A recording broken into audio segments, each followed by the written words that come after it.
Habang kumakain ng pamilya, may biglang i-a-announce ang anak na ikagugulat ng lahat. Ayun na. Huwag natin patagalin, Sheena. Left! Camera! Action! Makinig kayong lahat. May ikukumpisal ako sa inyong dalawa. Ano yon, anak? Pero gusto akong sabihin sa inyo, Ano yun, anak? malapit na akong mamatay. Malapit na akong mamatay! Bakit ka sumisigaw, inay? Bakit? Nasa loob na naman tayo ng bahay. Ganun ba? Opo, para po kayong nasa burol. Opo, parang ang layo po natin. Anak, may gusto ko bang sabihin sa akin? Bago ka mamatay, inay, Ano yan? gusto ko kantahin muna sa akin yung kinakanta mo sa amin nung mga bata kami. Ano yun? Yung Nora Kid, Nora Kid. Nora Kid. Paano ba yan? plus Mike plus 3, pataas. May Nora Kid, preschool, 3 plus. Mali! Hindi ganyan Oo yan! nga, hindi naman yata ganun. Nay, ako naman, pwedeng mag-request din po ba ako? Anong kanta? Gusto ko po yung uso ngayon. Ano yan? Yung may 3 bibe. Yan. Sige po.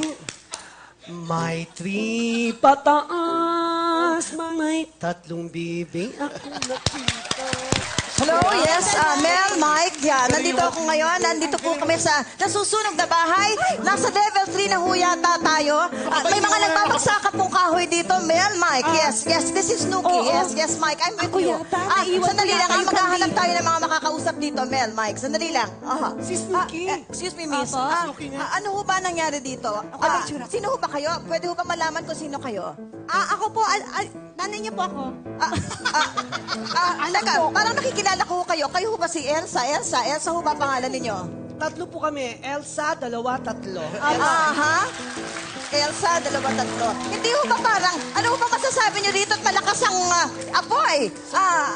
Ano ba nangyari? Kasi nga, bago po masunog yun, may a-announce po ako. Ay, teka muna, may nahuhulog na kahoy. Oo nga, Tumabi ho kayo rito. Asa ba yung kahoy? Ito lang pala. Hindi po to kahoy. Legs po ni inay yan. Ganun ba yun? Akala ko legs pala ni inay. Mel, I'm sorry, na-distract ako ng konti. Mel, Mike, I'm sorry. Ano ba yun? Ano ho ba nangyari? Paki-explain ninyo.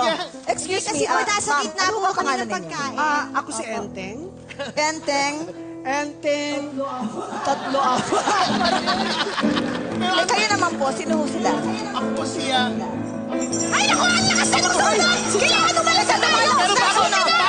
Si Chuck Perez siya, si Chuck Perez. Bago tayo mag-alis, may aaminin muna ako. Ayan, may aminin. Teka, ano ho yun? Ano ho yun? Kayo ho ba naging cause ng sunog? Kayo ho ba naging cause ng sunog? May aaminin po ako. Ano ho yun? Bahay po natin ang sunog. Halika na! Aalis na ho kami. Mga kaibigan, level 3. Oh, palagpakan naman natin sila. Mga kapuso. Iba. Oo. Riot ang nangyari. Ganun din kaya ang naramdaman ng ating mapanghusgang Seth. Guys!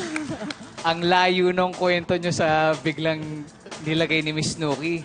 Pero nasalo nyo. Ang galing nyo. Ako yun din kaya ang sabihin ni Miss Gladys. Yes, Miss Gladys? Albert. In fairness, no? Kasi si Ate Gay ever since, effortless talaga yan eh. Si Miss Snooki, nung pumasok siya, una akala ko hindi rin magja-jive eh. Tapos, medyo lumaylay lang ng konti, pero gumanon eh. Gumanon din ba? Alam mo yung dito, yung pag ganon, gumanon. Sunoy pa. Gano'n ka ganun? Umambot din. Yes. Direk Cosme, ganun din po pa naramdaman nyo. Gumanon at gumanon po. Tama, gumanon nga. Ang pinakaputok talaga yung narinig ko yung Chuck Perez. Nahulog ako sa silya doon. Direct, thank you po.